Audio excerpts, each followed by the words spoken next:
বন্ধুরা, আজকে আমি পুজো দেওয়াটা তোমাদের সাথে শেয়ার করছি। দেখো, আমার গোপুসোনাকে আমি ফুল দিয়ে সাজাচ্ছি। কারণ হলো, গোপুসোনাকে স্নান করানো ভিডিও আমি আছে, সব তোমাদের সাথে শেয়ার করব। কারণ রোজ রোজ আমি বলি যে পুজো দিয়ে রান্না, এই পুজো দেওয়া হয়ে গেল, চান হয়ে গেল বন্ধুরা, এখন আমি এই কাজ করব। কিন্তু পুজো দেওয়াটা তো তোমাদের সাথে শেয়ার করা হয় না, তাই জন্যই ভাবলাম আজকে আমি পুজোটাই তোমাদের সাথে শেয়ার করি। আর দেখো, গোপালের না পুজো দেওয়াটা আমি শেয়ার করছি, কারণ না আমি পুজো দেওয়াটা আর কি পুজো গোপালকে এই করছি ওই করছি, আমি এটা ঠিক ফোনটা ধরে আমি করতে চাই না। তাও আমি অনেক কষ্ট করে ভিডিওটা বানালাম।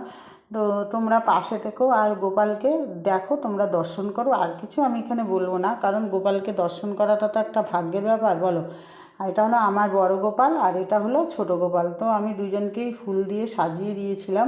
তো ফুলটা না আমি বাজার থেকে আমার হাজবেন্ড নিয়ে এসেছিলো মালা, সেই মালাটাকে ছিঁড়ে, এখন এগুলো হলো চন্দ্রমল্লিকা আর গাঁদা ফুল, সেই মালাগুলোকে ছিঁড়ে দিয়ে আমি এইভাবে সাজিয়েছি। এটা ছোট গোপাল আর এটা বড় গোপাল। তো চলো এবার আমি পুজোটা শুরু করি। তো সাজানোটাই আমি আগে দেখিয়েছিলাম। আর এইদিকে দেখো, আমি ছাদে এসেছি স্নান করে, ভালোই রোদ উঠেছে, আর জামা কাপড়ও মেলে দিয়েছি।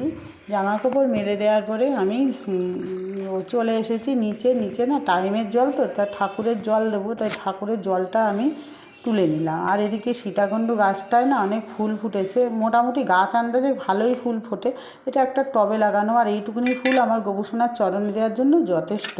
আর এদিকে তুলসী পাতাও আছে, তুলসী পাতা ছাড়া তো পুজো হয় না, গোপালের পুজোয় মেন তুলসী পাতা। আর এই যে বাটিটা থালাটা দেখছো, এটা আমি বাজার থেকে কিনে এনেছি। কারণ আমি খড়গপুরে যখন ছিলাম তখন একজন না আমাকে গোপালদের চকলেটের জন্য টাকা দিয়েছিল। তো আমি চকলেটটা কিনিনি, চকলেটটা আমি নিজে আলাদা পয়সা দিয়ে কিনেছি। আর এই টাকাটা দিয়ে আমি ওই বাটিটা থালাটা কিনেছি, যে আমি ওর 3 বেলায় তো আমি গোপালকে ভোগ দিই।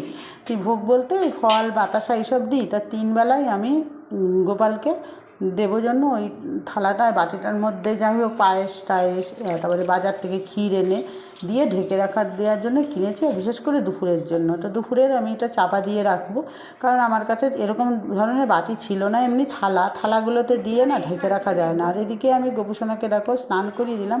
আমি দুইজনকেই স্নান করিয়ে দিয়ে এইভাবেই স্নান করি নতুন, মানে রোজকার জামা আমি চেঞ্জ করে দিই মানুষের মতনই। তো মানুষের সাথে তো ভগবানের তুলনা করলে চলবে না, ভগবান তো সবার ওপরে, বলো। তো গোপুসোনাকে আমি এইভাবেই স্নান করাই। আর চন্দন তো দিতেই হবে, তাও তো আজকে আমি ভিডিও করছি জন্য অত ভালো করে গোপুসোনাকে করতে পারছি না। তাও আমি ঠাকুরের কাছে বলছি যে ঠাকুর আমাকে ক্ষমা করে দিও, কারণ আমি ভিডিওটা ঠিক গোপুসোনার ভিডিওগুলো আমি দেখাতে চাই না। এমনি ঠাকুর দেখানোটা আলাদা কথা, কিন্তু এই যে স্নান করানো, এই করা, এটা আমাকে ঠিক ভালো লাগে না। তবুও আমি রোজ বলি তো, এই রান্না করে পুজো দিয়ে রান্না করছি বন্ধুরা। তাই আজকে আমি গোপুসোনাকে এটাই আমি দেখালাম যে আমার পুজো দেওয়াটা এইভাবেই আমি পুজোটা করি। আর এদিকে দেখো, গোপুসোনাকে ফুল দিয়ে আমি এইভাবে সাজিয়ে দিই প্রতিদিন।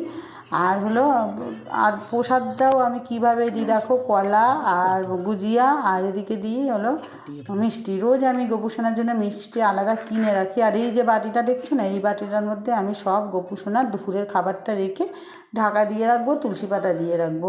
কারণ হলো, আমি দুপুরবেলা আর গোপুসোনাকে দিই না, সকালবেলায় দিয়ে দিই একবারে। এই যে এটা সকালবেলার খাবার দিচ্ছি, আর দুপুরবেলারটা তো দেখলেই। তো আজকে আমি এইভাবে পুজোটা দিলাম, আর পুজোটা দিয়ে তোমাদের সাথে শেয়ার করলাম। দেখো আমার গোপুসোনাকে কত সুন্দর লাগছে দেখতে। তো নেক্সট ভিডিও আবার দেখা হবে, তোমরা সবাই ভালো থেকো। রাধে রাধে।